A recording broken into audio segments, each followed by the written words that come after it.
Zechariah 12, Matthew 23, Luke 21 all state directly the Jews must be back in Jerusalem for Christ to return. And that is the only way the book of Revelation makes sense, and it's the only way major passages of the Old Testament and Daniel, Ezekiel, Isaiah, and Zechariah make sense, as if we take it literally. Oh, there may be a symbolic meaning to it, but not to the negation of what it literally states. As always, we have things that are peshits and peshers and so forth. I won't go there now. This is the reality. So we have a battle strategically and politically and legally between Israel and the nations. We have Iran using Hamas and potentially Hezbollah as its proxies. We have conflict between the Palestinian Authority and Hamas wanting control of the Palestinian Arabs, so-called. We have other nations getting involved, from Turkey to the surrounding Arab nations, just like it says in Zechariah what happened. We have a local conflict in Jerusalem that was civil, not political, becoming something political and strategic that affects the whole nation, even though it comes from Jerusalem.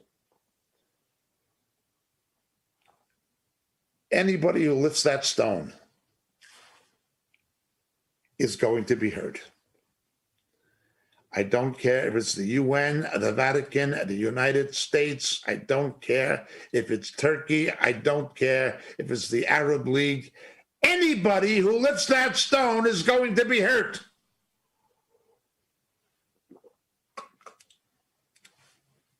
You will never displace the Jews. And you will never replace the Jews. God keeps his covenant promises. But to the Jews, rejecting your own Messiah, 2/3 of you are going to be killed? You're going to follow a false Messiah because you rejected the true one? Oh, God chose you. He gave you the truth. Above all nations, you have the scriptures first. Jesus is Jewish.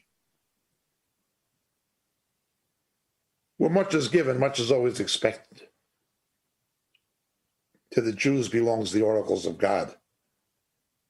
But the consequences of rejecting the gospel are on the Jew first, as it says in Romans 2. The judgment of God will come to all, to the Jew first. Same as the gospel is for the Jew first, and also the Greek. The consequences of rejecting it are on the Jew first, and also the Greek. But I go back to the geography. These same locations, I mean very local locations. We're not speaking about big areas. You can walk from the city of David along the east wall of the old city, through the Kidron, opposite the Mount of Olives, past the east gate to the Lion Gate, and then continue about 2 kilometers, and you can reach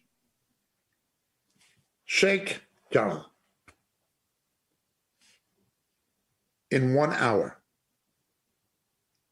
You can make that entire walk in 1 hour by foot. You can do it in a half hour by bicycle, if you don't mind the sloping. You can drive it in 15 minutes. We're not talking about a big area. We're talking about a small area, a very specific location. Very specific. The northern orifice of the Kidron, the valley of Jehoshaphat, the slope of Mount Scopus. That's what we're talking about. We're talking about the very places the scriptures speak of. Riots on the Mount of Aqsa, on the Temple Mount of the Mosque of Aqsa. You read the Gospels and the book of Acts, that's where that happened. The same exact place. I've stood there dozens of times. Same exact place. It's not like saying I'm going to Scotland or I'm going to Venezuela. No. I'm going to 45th and Vine. I'm going to Broaden Market. It's a very specific locality. Scriptures couldn't be more accurate. To see these things happening now that were predicted before the birth of Jesus by Zechariah, and that were predicted by Jesus in the New Testament, and they're happening. Am I saying that they're all happening? They're taking shape to all happen, that's for sure. There's more to come. Now, the very fact that these things are happening during the time when you're numbering people with the vaccines and the COVID, I'm not talking about the vaccines themselves, I'm talking about the misuse of a pandemic that was manufactured in China for political purposes of population control and political control. When you have the extermination of free speech, we can shut you down if we don't like what you're saying. When you have moves towards digital and blockchain currencies, where they're getting rid of currencies, first coinage, then paper, now getting rid of paper, and if we don't like you and what you're doing, we're going to close down your account electronically. You can't buy or sell unless you take this. These things are not simply on the horizon. They're beginning to come together at a shocking pace. And again, I'm not an alarmist or a conspiracy theorist, but there's no denying these things. We don't play about dates, and there is more to come. But it's coming. We've been warning for years that Antichrist and false prophets are going to show signs in the sky. This very week, the Pentagon, the American Defense Department, released film footage that they've been keeping secret of extraterrestrial phenomena.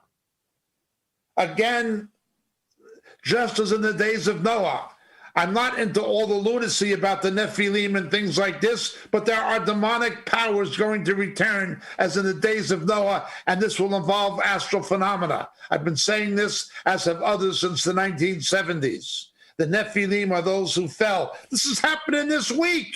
The Pentagon has finally admitted it. It's not just what's happening in Israel or in Jerusalem. It's what's happening globally in concert with what's transpiring in Israel and Jerusalem.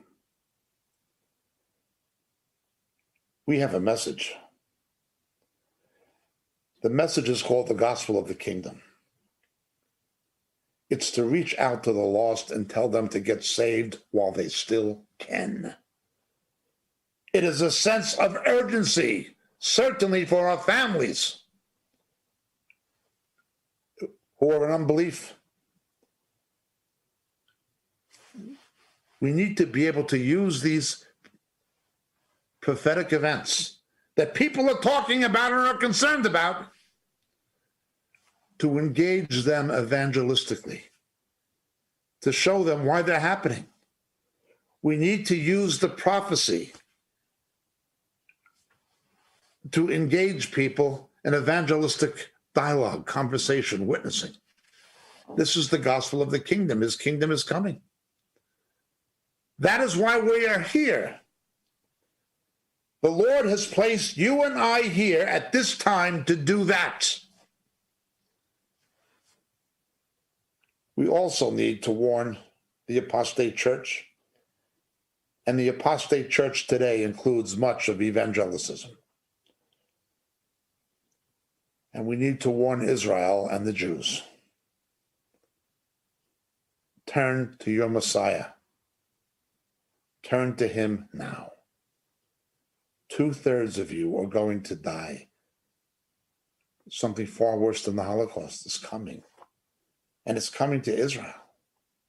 We have to warn the Arab nations. God's judgment is coming upon them because of their persecution of Arab believers and because of their hatred of the Jews. They are Abraham's other descendants. Warn. Warn the Arabs.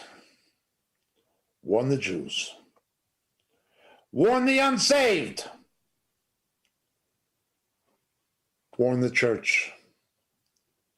But first of all of us need to be warned ourselves. Jesus is indeed coming soon.